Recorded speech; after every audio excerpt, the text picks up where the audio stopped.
పట్టాల ఆధారం చేసుకొని అక్కడ ఇల్లు నిర్మాణం చేసుకుని ఉంటున్నారు. దాదాపు 1800 మందికి అక్కడ భూదానం బోర్డు చైర్మన్ పేరుతో పట్టాలు ఇచ్చారు. ఇప్పుడు సుమారు 600 మంది అక్కడ వాళ్ళకి వీలైన పద్ధతుల్లో ఇల్లు నిర్మాణం చేసుకొని అక్కడ 10 ఏళ్ళుగా జీవిస్తూ ఉన్నారు. ప్రభుత్వం ఆకస్మికంగా మొన్న 2000 మంది పోలీసులతోటి అనేక వందల మంది రెవెన్యూ సిబ్బందితో పోయి తెల్లవారుజామున అక్కడ ఆ గుడిసె మీద దాడి చేసి ఏమాత్రం సమయం ఇవ్వకుండా పేదల్ని చాలా దారుణంగా వాళ్ళందరినీ కూడా ఇల్లు కూల్చేసి బలవంతంగా రోడ్డు మీద గంటేశారు. బలవంతంగా పట్టుకొచ్చి ఈద షెల్టర్లు పెట్టడం జరిగింది.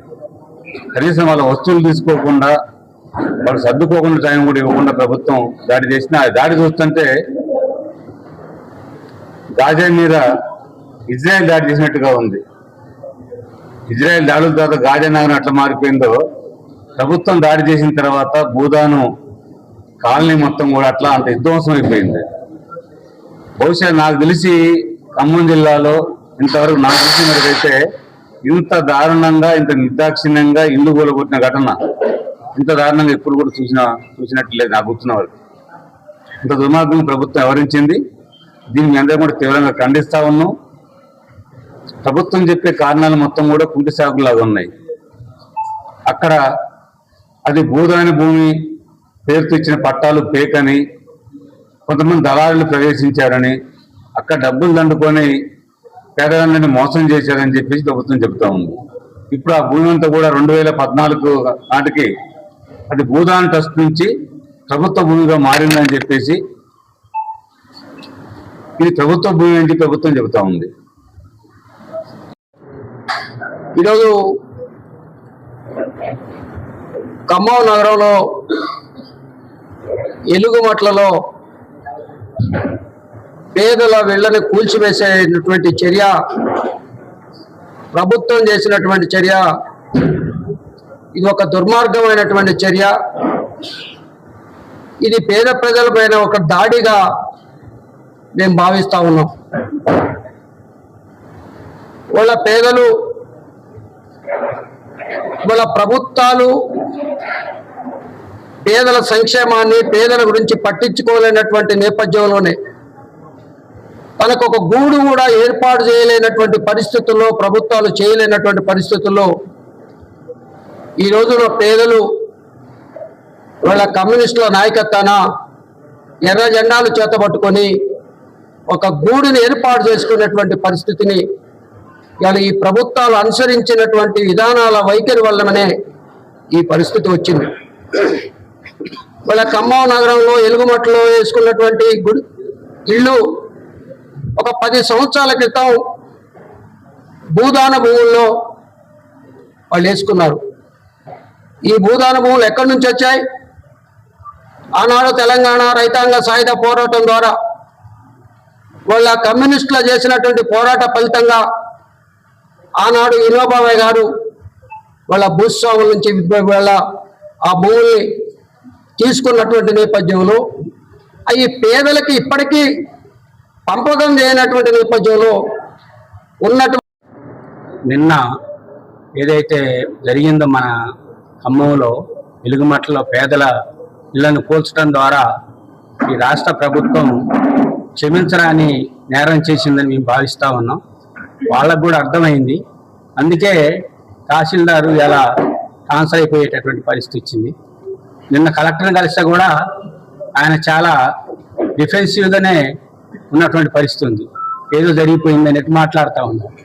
అంటే ఆ రకంగా వాళ్ళు చాలా అన్యాయంగా, దుర్మార్గంగా పేదల ఇల్లు గోచడం ద్వారా వాళ్ళు సరిదిద్దుకోలేనటువంటి నేరం చేశారు.